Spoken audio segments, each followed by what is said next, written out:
Kyle Hendricks of St. Paul's, St. Kitts has been sentenced to His Majesty's prison on 2 counts of unlawful carnal knowledge. The criminal acts were committed on July 21st, 2020. His sentences were handed down on October 9th, 2023 by His Lordship Justice Ian Morley, KC. Mr. Hendricks is sentenced to serve 7 years on 1 count and 10 years on the other. Both sentences are set to run concurrently. Meanwhile, the police have arrested and charged 19-year-old TJ Hodge of Molyneux, St. Kitts, for an offense of robbery. The criminal act was committed on September 19, 2023 in Molyneux against the 8-year-old son of St. Kitts Nevis Ambassador, His Excellency Leon Natta Nelson. Mr. Hodge was charged on October 6, 2023 at the Tabernacle Police Station. In other police news, the police are investigating an attempted robbery that occurred on October 6th at 7 Days Supermarket situated along the Island Main Road in Lodge, St. Kitts. Initial investigations indicate that between 3 p.m. and 4 p.m. on the aforementioned date, a single assailant masked and armed with a gun and dressed in black clothing entered the supermarket. The assailant accosted the business owner's mother and demanded access to the cash register. The woman was unable to open the cash register and the assailant subsequently fled. The crime scene unit of the St. Christopher Nevis Police Force processed the scene and collected items of evidential value. An investigation into the matter is ongoing. Meanwhile, Kian Richards of Phillips's Village, St. Kitts, has been sentenced to His Majesty's prison for a total of 15 years on multiple robbery charges. Mr. Richards' sentences were handed down by His Lordship Justice Ian Morley, KC, on Wednesday, October 4th. Mr. Richards was sentenced to serve 2 years for the offense of robbery committed on September 19th. He was sentenced to serve 8 years for robbery committed on June 28, 2022, and 13 years for robbery committed on June 29, 2022. Mr. Richards' sentence of 8 years will be served concurrently with his sentence of 13 years, which will run consecutively to that of 2 years. Andre Huey, SKN Newsline. Governmental authorities are now supplying water storage containers to residents most affected by water shortage in Keon and in St. Peters. Prime Minister Dr. Terence Drew said the move is being made to further help residents with adequate water supply while the water drilling process continues in Keon. Priority is being given to residents of both communities who are economically and financially constrained, the Prime Minister said. We are going there to give them a large receptacle that can hold multiple gallons of water so that when we fill them up, they would have water for at least a week. That is what we are hoping for. So the water truck does not have to go through and they are out of water because they have these small buckets. We estimated for those persons who need it most, economically, financially, they're a big constraint at this time. And so the government had gone ahead to do a project to really supply them. So it's really for those who are hardest hit, which is the parts in Keon and in Upper St. Peters. So those are who getting it. So we don't care which political party you support, whether it's PAM, Labour, whoever. Once you're in those hard-hit areas, you will get a water tank. Initially to be used as a storage receptacle. So you don't have to be wanting the water truck every 2 seconds. If water gone for 2-3 days, you have no water at all. So we want to eliminate that. So we have the water trucks that will be able to supply them, the fire truck that can do non-potable water, or the water truck, which is a more potable type of water. So that is to answer your question. So the hardest hit areas are those we're going to address. While the water drilling company BEAD has found one of the largest sources of groundwater in Keon, further tests are yet to reconfirm the potable quality of the water. Glenn Bart reporting for SK Newsline.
St. Kitts Nevis shoppers, now you can order from China and have your items delivered to you here in St. Kitts Nevis. Introducing Channel Links, a shipping and logistics company from St. Martin that is making your ordering from China dreams come true. Channel Links imports top goods and items for vehicles, accessories, consumer electronics, cosmetics, furniture, toys, house supplies, and much more. Ship your items to a Chinese address, and Channel Links will take care of the rest to ship your products to St. Kitts. If you wish to get your items much faster, Channel Links also offers air freight services. So shop on Alibaba, AliExpress, and other Asian shopping sites. Get low affordable prices and get your items shipped to you. Call or WhatsApp Channel Links in St. Martin at 1-721-554-4802, 580-0171, 580-0065, or 580-4834. Or you can email them at contact_us@channel-links.com. Channel Links, your shipping solution.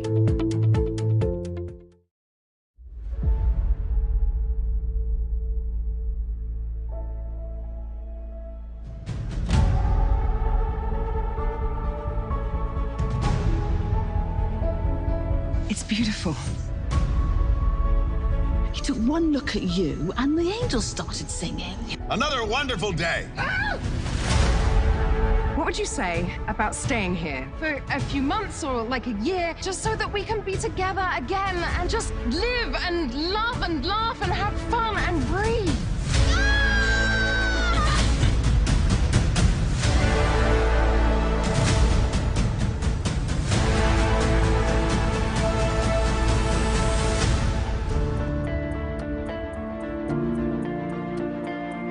Why are you hiding out on a little Caribbean island, singing in a beach bar? When I came here, I was at peace, and I never left. This is the beating heart of Nevis. This is what grounds me, what feeds my soul. It's where I found myself. I hope your life here will be full of joy. Love this island, my son. She will give you more than you can imagine.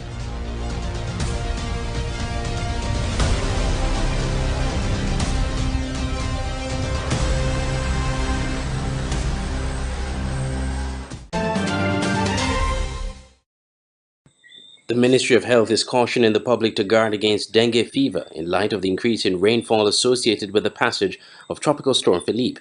Increase in rainfall is often associated with an increase in mosquito-vectored levels, a press release from the ministry said.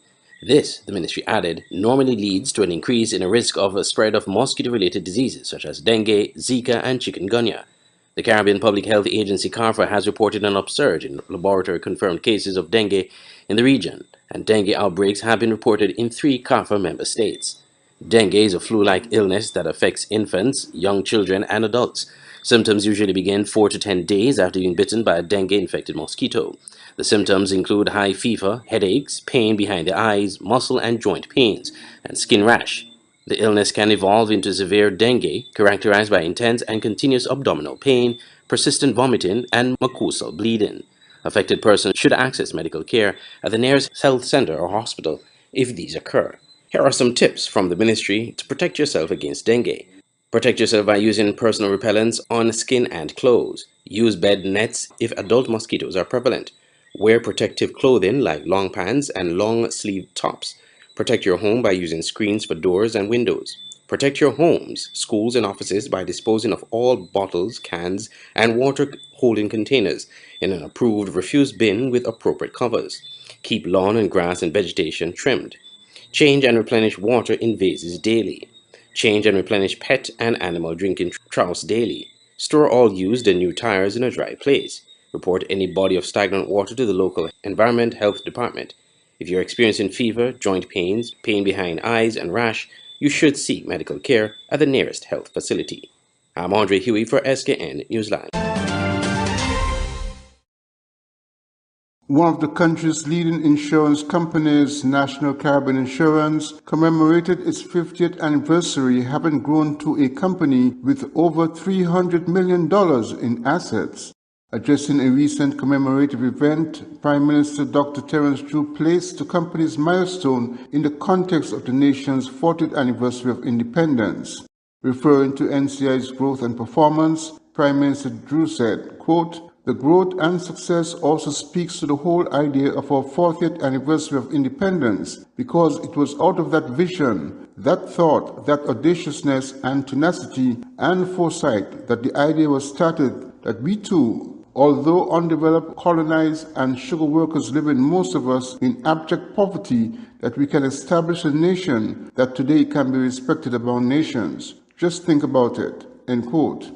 Recognizing the contribution that NCI has made over the years in support of health and business, the Prime Minister urged NCI to make another leap for national development through the people of St. Kitts and Nevis. He stated, quote, "As the Minister with responsibility for the National Bank Group of Companies, I want to ask you to do something. Be bold again and help to establish health insurance for all here in St. Kitts and Nevis, and help us to establish and accomplish our Sustainable Development Goal number 3 of becoming an insured nation where all of our people are guaranteed good health," end quote. National Carbon Insurance is celebrating its anniversary year under the theme, "At 50, we stand tall, NCI cares for all." NCI is part of the National Bank Group of Companies, which holds $3 billion in total assets and is considered to be one of the largest financial groups among the OECS member countries. Glenn Bart reporting for SK Newsline.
St. Kitts Nevis shoppers, now you can order from China and have your items delivered to you here in St. Kitts Nevis. Introducing Channel Links, a shipping and logistics company from St. Martin that is making your ordering from China dreams come true.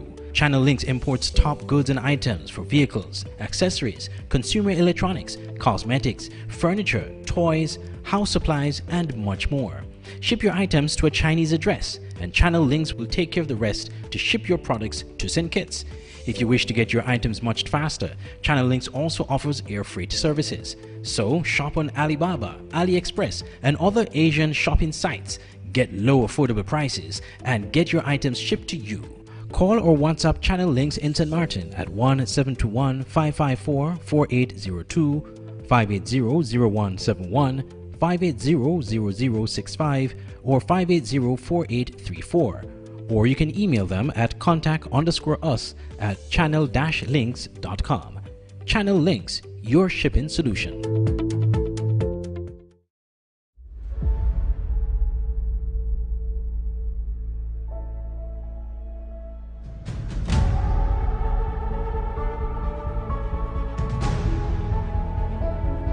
It's beautiful. He took one look at you and the angels started singing. Another wonderful day. What would you say about staying here for a few months or like a year, just so that we can be together again and just live and love and laugh and have fun and breathe?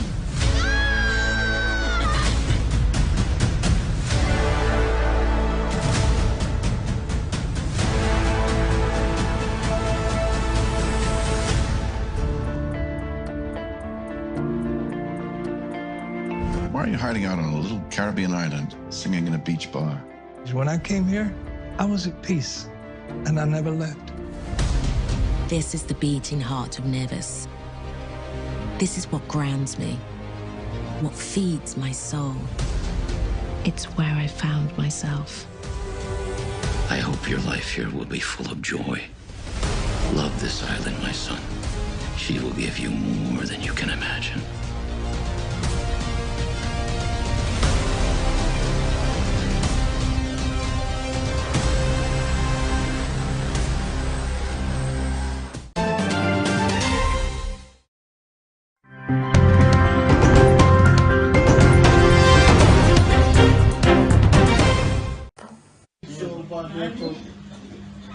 It's been 2 nights since Jahim returned home in St. Elizabeth. 2 nights in his bed, and 2 nights Chantel Goulburn has barely taken her eyes off her son. I was happy, sad, worried, all of those. I couldn't really explain my feelings. But I was like scared because every time I wake up, I continue to look on him inside of the bed, sleeping. She keeps checking on him because there's still swelling around one of his eyes and it still hurts. Still have the bloodshot underneath, black and blue still, and he will have to be in Kingston every 2 weeks for a checkup, and he has an X-brain scan to do. Because of this, he'll miss school. He will be out for a while. I'm not sure how long, but he will be out for a while. The plan is to make arrangements with his form teacher to keep him updated. So, still not back to normal. And Miss Goulburn remembers her screams when she first saw him after the incident.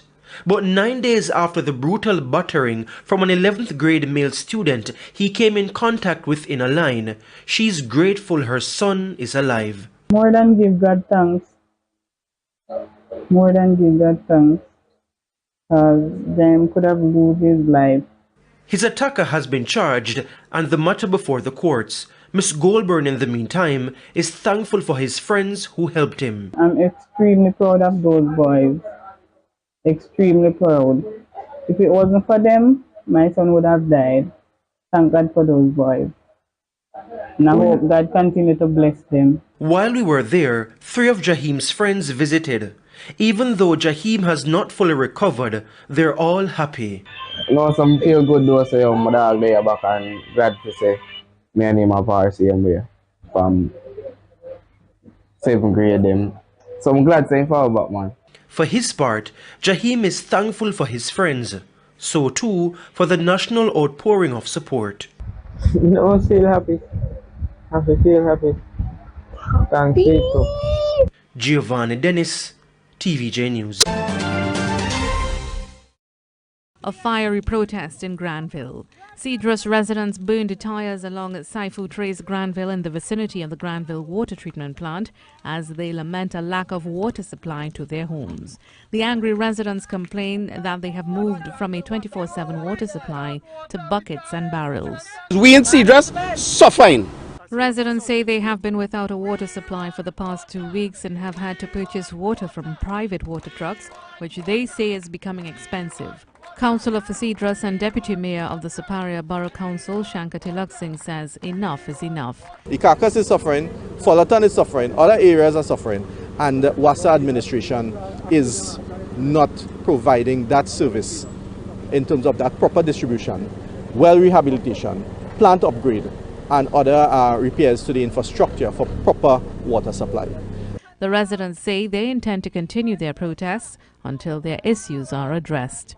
In response to the protests in Cedrus for a lack of water supply, acting CEO of WASA, Kelvin Romain, said resource management was done to supply residents. There's a particular area in Granville that is supplied by a 24/7 supply. However, areas further downstream of that supply were in need. That's some areas that is in the vicinity of Ikakas. So what we would have done, we would have done some resource management and shifted some supply down to Ikakas a bit. In a media release, the authorities shared an updated interim water supply schedule to Granville and environs and parts of Southwest. Upper Ikakas entrance to Ikakas Inland Road would receive a supply from October 6th to 10th and Boabug to Pepper Village High Points from October 11th to the 14th.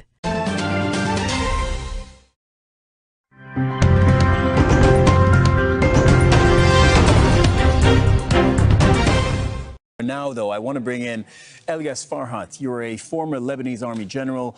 There have been developments on the border between Israel and Lebanon. You're joining us live from Beirut. This is the other front that we're looking at today. There are multiple fronts, but this is one of them. And we got pictures just a moment ago of the border area between Israel and Lebanon, and a large chunk of it was on fire after what appears to have been some kind of attack. Maybe start by putting that in context for us. That area, why that is a flashpoint. Actually, this fire is not a result of a fighting. The fighting had been occurred when a few group from Al-Jihad al-Islami infiltrated near the village of Dahaira in South Lebanon, which is adjacent to the Lebanese-Israeli borders, and they clashed with an Israeli patrol. They, 7 Israelis were being hit, and it's not known exactly how many from the Al-Jihad Islamic group were dead or went away. So now this fire has been occurred after this clash, but I don't think that both sides used the lance flames or something like this in order to cause this flare. These scenes are from the Israeli side and not from the Lebanese side, you see. So there is no battles or conflicts or clashes in the size of causing such fire. Elias, earlier today, the Islamic Jihad, a short while ago, in fact, the Islamic Jihad claimed responsibility for some infiltration attempt from Lebanon into Israel. Israel responded by killing the people who tried to infiltrate, who tried to get into Israel from what was apparently the Islamic Jihad group. How significant of a development is that for you? Yes, this is in the terms of warning of Hezbollah and its allies, the Islamic Jihad and Hamas, that the Northern Front is ready to intervene if Israel escalated in Gaza, and if the ground offensive will take place into Gaza. That means that the Northern Front will start. And Israel will be in a danger of fighting on both fronts, which is difficult for such an army. The maneuver on the front. On the homeland front of Israel is narrow, so the maneuver of forces, moving forces from north to south or from south to north, and supports from here to there is difficult in Israel. So many drills the Homeland Command had done recently, and it proved that it's difficult for any maneuvers. So I don't think that Israel can fight on both fronts, in north and south. All right. Elias Farhat joining us from Lebanon. Thank you very much. I want to turn to Ali Hashem. Ali, you're joining us live from southern Lebanon, where we're still trying to figure out exactly what happened. So what is the latest information that you have? Well, let's start with Hezbollah announcing that 3 of its fighters were killed today in Israeli airstrikes. And this is very significant because we know that whenever Hezbollah's fighters are killed, Hezbollah vows to revenge for them. And this means tomorrow, or maybe tonight, midnight, in the coming hours, there might be a retaliation from Hezbollah. And this is going to take things more towards tension and escalation. The situation over here in southern Lebanon has been escalating gradually. The tension is escalating gradually. The situation of war and peace isn't anymore, no war, no peace isn't anymore here. And people are kind of concerned that Lebanon is being taken gradually into this conflict. We saw today, earlier today, a group from the Islamic Jihad infiltrating the borders, and crossing towards an Israeli settlement where they engaged in a battle with the Israeli army. Two of the Palestinian fighters were killed.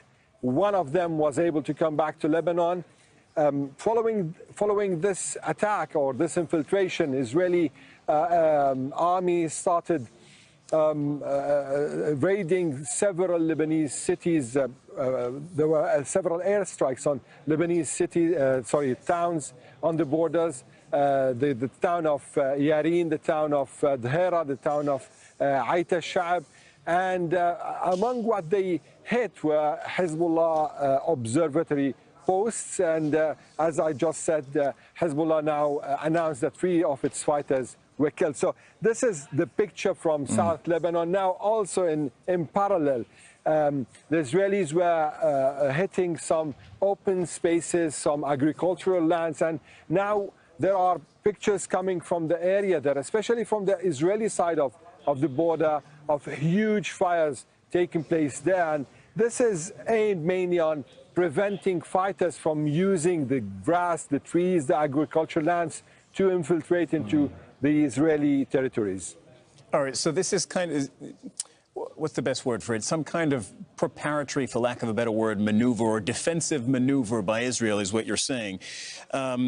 You explained very clearly to us just a moment ago that with 3 Hezbollah fighters having been killed, there is potential here for an escalation. Now, until we found out that 3 Hezbollah fighters were killed, it appeared that the messaging between Israel and Hezbollah was, let's actually not escalate this too far. When you look at what Hezbollah hit, when you look at what Israel's retaliation, I'm talking about events yesterday, it appeared that both sides wanted to keep this relatively contained. And if I understand what you're telling us, this may now escalate.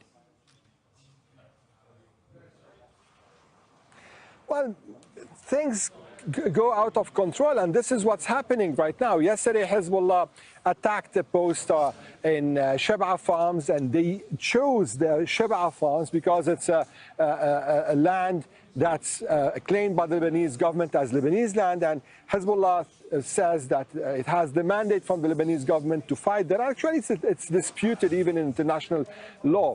So Hezbollah chose that land in order not to escalate the situation, however, to send signals and messages. And they said that clearly on one of the main officials, senior officials, Hashim Safiuddin, spoke that clearly on TV. He said this is a message and Israel should understand the message. However, things are escalating, and today with all these events and the killing of 3 Hezbollah members, it seems things are going out of control gradually. The same as we are saying the tension escalating gradually, things are going out of control gradually. And this is driving the Lebanese front step by step into this conflict and giving this conflict a new dimension, because it's not anymore contained within this Gaza-Israel confrontation. However, it's now taking a kind of a semi-regional status, and this is the dangerous thing here.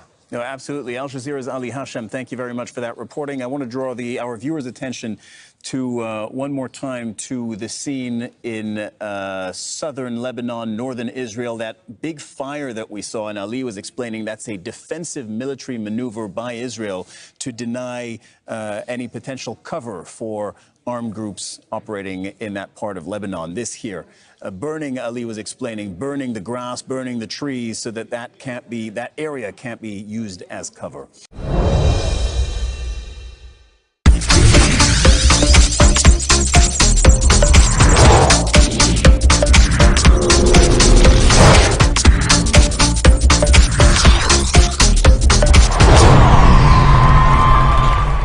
Report, despite leading the Jamaica Scorpions to his first 50-over title in 10 years in 2022. Head coach Andrew Richardson is cautious about complacency when the regional Super 50 competition bowls off next week in Trinidad and Tobago. The Scorpions named its 14-member squad on Friday with 10 returning players, including captain Rovman Powell. But Richardson says while there can be optimism about a repeated success, he is far from thinking down that line. There was a lot of faces from last year. A lot of people are talking about defense of the title, but you don't scale the mountain from the top. So everybody starts at 0 point, and our aim is to do what we did last year, but we know it's going to take, proper planning and execution. Scorpions opened their account against the Leeward Islands Hurricanes at the Brian Lara Cricket Academy on October 18. Now, 2019 runners-up New Zealand made it 2 wins from 2 in the ICC 50-over World Cup following a convincing 99-run victory over the Netherlands in Hyderabad today. The Kiwis, on the back of half-centuries from Willie Young, 70, Tom Latham, 53, and Rachin Ravindra, 51, posted a competitive 322 for 7. Daryl Mitchell chipped in with 48 against 2 wickets apiece for Roelof van der Merwe, Paul van Merkenen, and Arjen Dutt. The Netherlands folded for 223 inside 47 overs as Mitchell Satner bagged 5 for 59 to go with 3 for 40 from Matt Henry. Colin Ackerman top scored with 69. The Netherlands were suffering a second straight defeat as the Kiwis moved to 4 points. The competition continues with 2 matches on Tuesday. At midnight, defending champions England take on Bangladesh at Dharamsala, and at 3:30 a.m. Jamaica time, it's Pakistan against Sri Lanka in Hyderabad. Now, Gray's Inn of St Mary and Petersfield will be the 2 new teams in the Jamaica Championship after both qualified for the second-tier competition on Sunday. Now, in the first semi-final, Gray's Inn prevailed 5-4 on penalties over St Bess after they played to a 1-all full and extra-time scoreline. Rashid Bennett had given Gray's Inn a 10th-minute lead before Naquan Brown scored in the 89th minute for the equaliser for St Bess. In the second semi-final, Petersfield prevailed 3-1 on penalties over Seaforth FC after both teams failed to score in open action. And finally, Tivoli Wizards beat Central Celtic 60-55 in the latest action from the National Basketball League on Sunday. After being tied 13-all at the end of the first quarter, Tivoli Wizards outscored the Celtics 17-6 in the second.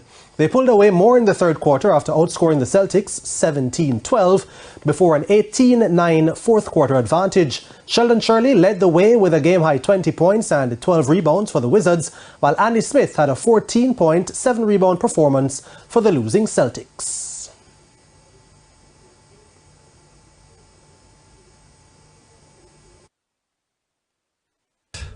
With a good energy, however, turnovers was a big part of our laps in the game.